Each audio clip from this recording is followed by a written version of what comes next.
नमस्कार शेतकरी मित्रांनो, मागील व्हिडिओमध्ये आपण बघितलं होतं की stem borer, root borer, wilt fusarium याचा संरक्षण कसं करायचं. या व्हिडिओमध्ये आपण बघू की जे खत राहतं, शेणखत, त्याला डिकम्पोज करण्याची पद्धत.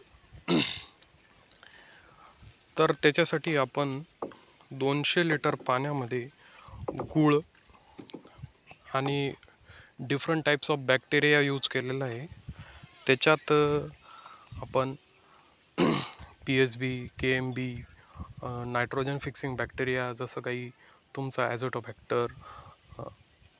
Azotobacter, Trichoderma, rhizobium, bacillus, Pseudomonas आणि पॅसिलोमायसिस लिलासिनस आणि वेस्ट डिकम्पोजर हे एकत्र करून 2 किलो गूळ आणि 200 लिटर पाण्यामध्ये 7 दिवस भिजत घातलं आणि मग ही अशी स्लरी तयार झालेली.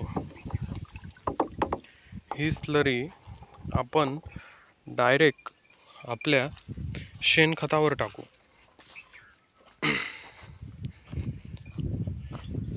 ह्याच्याने आपलं शेणखत चांगल्या प्रकारे कुजलं जाईल. आता हे मी सुरुवातीपासूनच याच्यावर वापर करतोय, त्याच्यामुळे नॉर्मल शेणखतापेक्षा खूप जास्त पॉवरफुल आहे.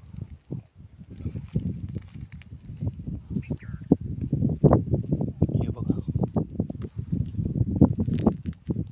पण तुम्ही हा बॅक्टेरिया प्रोसेस करताना एक काळजी घ्यायची की शेणखत मध्ये हीट नसले पाहिजे, खूप तापलेलं नसलं पाहिजे.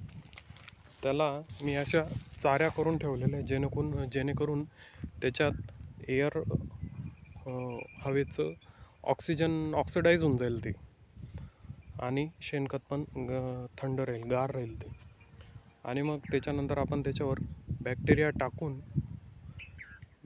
टाकून ते व्यवस्थित गवताने किंवा कशाने तरी मल्चिंग करून देऊ त्याच्यावर, जेणेकरून तो बॅक्टेरिया रात्रभर त्याच्यात वाढेल. आणि या चांगल्या कुजलेल्या शेणखतामुळे त्याच्यात गांडूळ पण चांगल्या प्रमाणात वाढतील. बघा.